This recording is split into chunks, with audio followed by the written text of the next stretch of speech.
In 1971, a young German economist called Klaus Schwab founded the World Economic Forum. Originally called the European Management Forum, during its early days it was described as a way for rich executives to have a delightful vacation on the expense account. But since then, the WEF has grown to become the world's largest gathering of world elites that attracts up to 1,500 private jets to the tiny Swiss city of Davos every single year. To many, the WEF's leader Schwab is a visionary who cares deeply about people and creating a better world for all of us to live on. But to others, he's nothing but a fraud, and a man who has created a billionaire circus at Davos that is used by the world's richest people to become even richer and more powerful.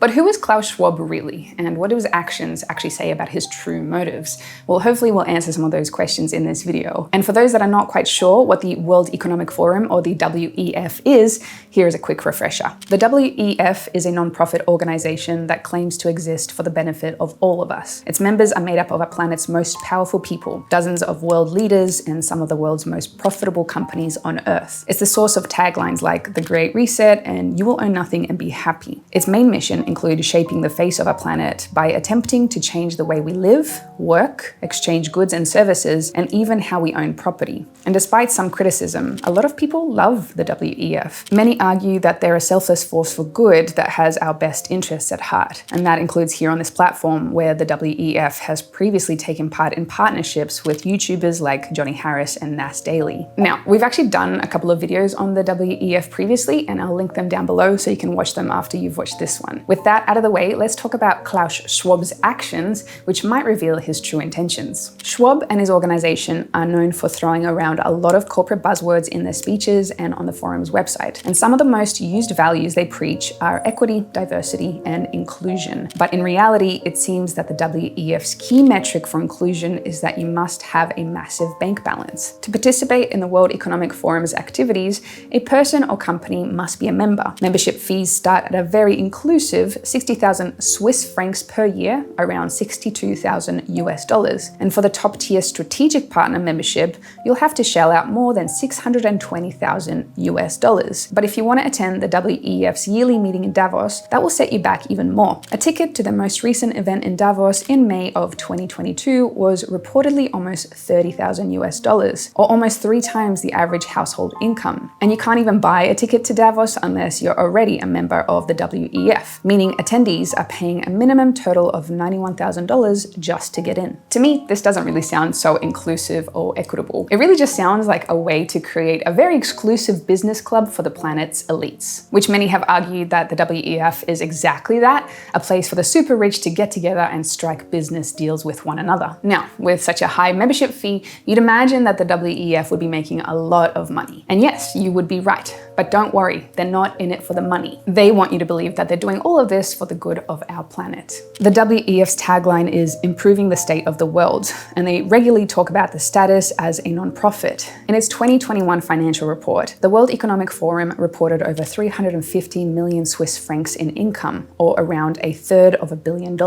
And what do they do with all that money? Well, almost all of it went into maintaining their offices and paying staff, a total of 302 million francs. In other words, around 95% of its income was spent on administration costs, and not really going towards making the world a better place. And speaking about equality, Schwab once boasted that high management salaries of executives is something that's no longer socially accepted in our world. But it doesn't seem like he believes his own words, as he reportedly earns a salary of 1 million Swiss francs per year, which in a true statement of equality is around 57 times the world's global average income. Now, I'm of course not against making money, but it does seem that the WEF is more concerned about funneling its money to itself rather than improving the state of the world. And even though the man at the top is already getting a 7-figure salary, it seems that he's not yet satisfied with that amount of money because he's previously used the resources of the WEF to make himself even more wealthy. Schwab has repeatedly used the forum's money for his own personal gain, despite its non-profit status, and has been accused of using the foundation's bank account as his own private venture capital fund. With the help of his nephew Hans, he's used the WEF's money to grow several for-profit businesses, including using the WEF's funds to cover the startup costs of an event management company, a company that immediately received a several $million a year contract from the WEF. He has also reportedly used the WEF's non-profit funds to buy almost $100 million worth of high-end real estate in Switzerland, including buying 2 parcels of expensive land near Lake Geneva, a purchase designed to link his private home directly to the World Economic Forum's headquarters, seemingly just so he wouldn't have to walk on land he doesn't own on his way to work in the morning. For a guy that seems to really believe that we should all own nothing and be happy, he seems to enjoy owning a lot of things. But with the evidence so far that I presented, what do you think? Do you think that these are the actions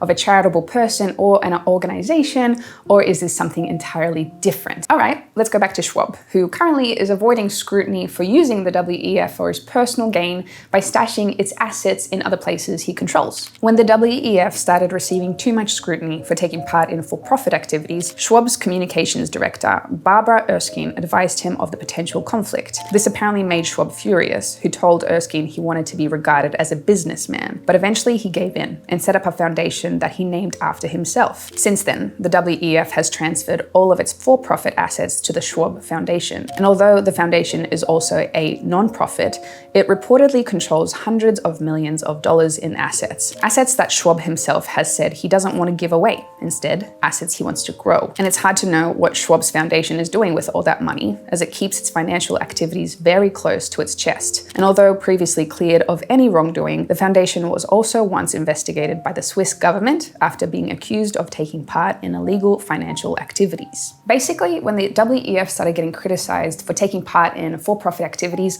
Klaus just transferred the assets elsewhere. Now, a lot of people might argue that this is a little bit sneaky. However, this seems like it's not the only example of Klaus's behavior that is having us question what kind of a man he might be. According to reports, since the success of the World Economic Forum, there has been said that Klaus has demanded to be treated like a world leader wherever he travels, complete with welcoming delegations at the airport, just like a nation's president would receive.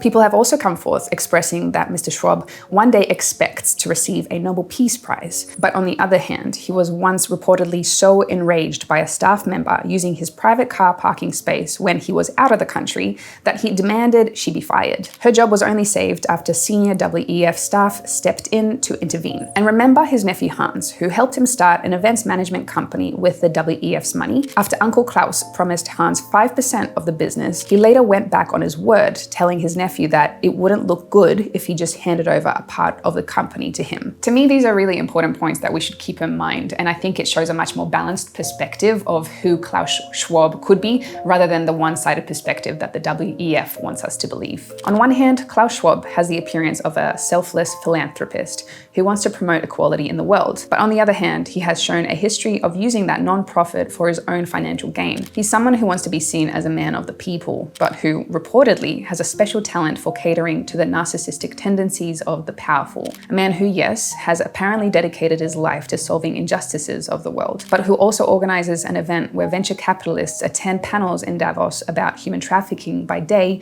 only to allegedly attend parties that same evening that feature escorts flown in from Moscow. A man who claims to understand the problems of the average world citizen, but seems to mostly talk about these problems with the ultra-rich at high-priced events or at truffle-filled dinners only the elite can afford entry to. As I've said many times before on this channel, whenever there is a person or organization claiming about how fantastic they are or talking about the amazing things that they're doing, oftentimes this can be seen as one-sided thanks to PR. So it is important to look behind the curtain and also investigate the money trail, because often money and the actions being taken speak a very different perspective to what we are being shown. Speaking of actions, why don't you also share this video around? It will, of course, help to awaken a lot more people like you. Thank you so much for watching this video. I hope you found it informative and educational. Make sure you subscribe, like, and comment. We would love to have you part of the community. Also, we do have an amazing newsletter with little financial nuggets that will help you advance in your financial journey, and they're packaged in beautifully written stories. We have over 65,000 subscribers there, so make sure you check it out, link in bio. Just to let you know, we are in the final weeks of the 30% off pre-sale of a brand new course, which helps you to gain clarity into another income stream that you could create for yourself, get you closer to financial freedom. There's a link in the bio for that. Thanks again for being here, and I will see you in the next one.